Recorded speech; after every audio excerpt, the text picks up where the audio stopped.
Okay, I'm gonna do this in one take, no editing.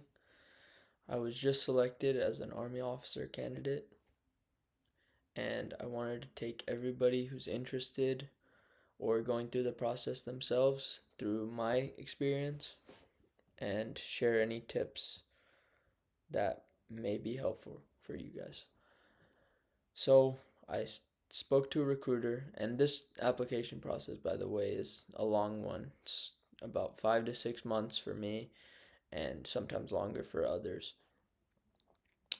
But it started with me reaching out to people who were officers in the Army in different branches and just asking for any advice with the whole process and just having them as mentors.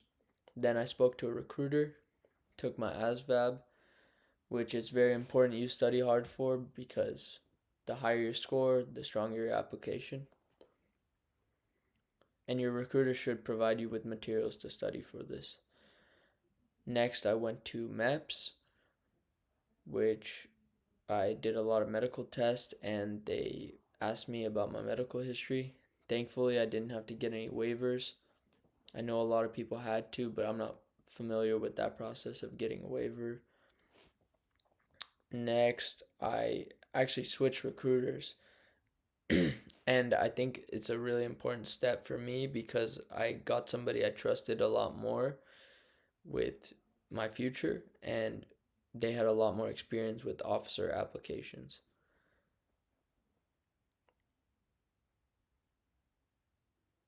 Then I had to provide them with a bunch of different things, my resume, letters of rec, and an essay. I didn't have much experience because I'm straight out of college, so my resume, I just tried to get the best leadership experience of my past and focused on quality over quantity. For the essay, I tried to be concise because I heard that's what the military likes in your writing, to be straightforward, and I did that while also showing why my background and my why fits very well for being an Army officer. And I can't really tell you how to write it, but you should have a strong why and evidence in your background leading to that point of commissioning as an officer and why you want to do this. Next, I actually got my letters of rec from the first step when I reached out to people. I reached out blindly on LinkedIn, or not blindly, but just to people I didn't know on LinkedIn who were Army officers. I reached out to people I saw were alumni from my university who were working in the Army, and I asked friends and family if they knew anybody who was an officer in any of the branches. And I was able to get my letters of rec that way, in addition to a civilian boss I had. And I got the civilian boss because I wanted them to have a well rounded picture of who I was and why I'm fit to be an Army officer. I only had 3 letters of rec. It was 2 Army officers and 1 civilian boss. And another tip is just stay in shape through this whole process. Expect that you're going to get in and that you're shipping out. Because if you do, you need to be in shape. And sometime through this point, you'll also have to take the OPAT, which is the physical test, which if you're in shape for it, it will be easy.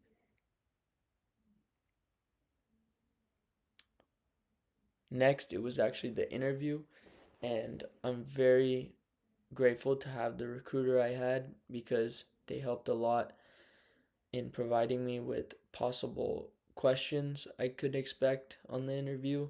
And another tip is to rely on Reddit for questions or just anything related to this whole process.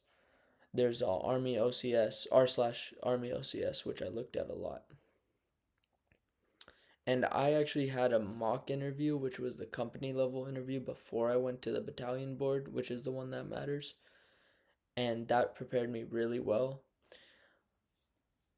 for the battalion board, but I was already really prepared because I was practicing certain questions every day, recording myself, having friends and family practice interview me, and there's just a lot of volume in my responses and the way I would respond. I would recommend looking at STAR method and BLUF, bluff.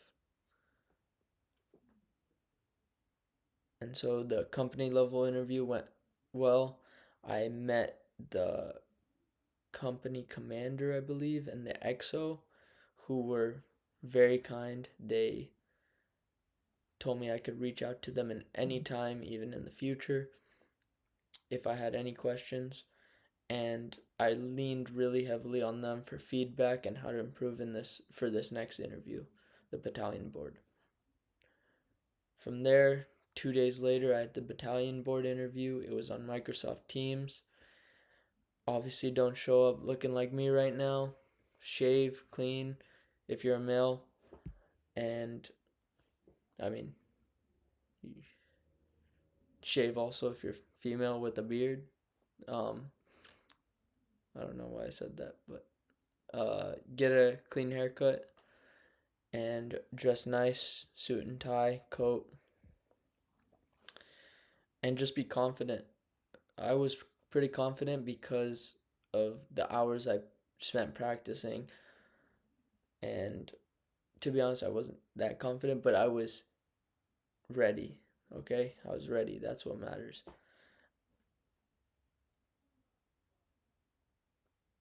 It was actually an easier interview than the company level one, but I was more nervous for it because that's the real one. You know what I mean?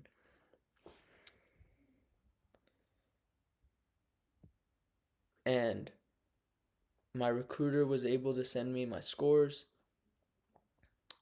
I believe a week or two later, I saw how well I did, and from there was just waiting about a month to get the full decision back.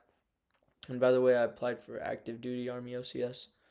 I know the reserves is a bit different. I think they got their results back a little sooner or later. I'm not sure.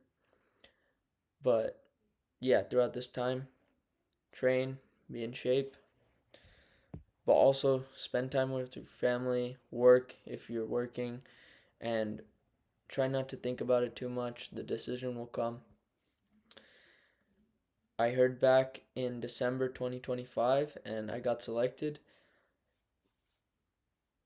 Later that week or the next week, I swore in, and now I'm just getting ready to ship out. If anybody has some questions throughout my whole process that I can help you with your process, please let me know in the comments. Right now, also for after you sign your contract to all the way up to when you ship out for basic, just what they tell me is try to stay out of trouble. Don't drive crazy, and also try not to get injured. Don't push yourself too hard, but stay in shape so you can actually make it to basic and then OCS.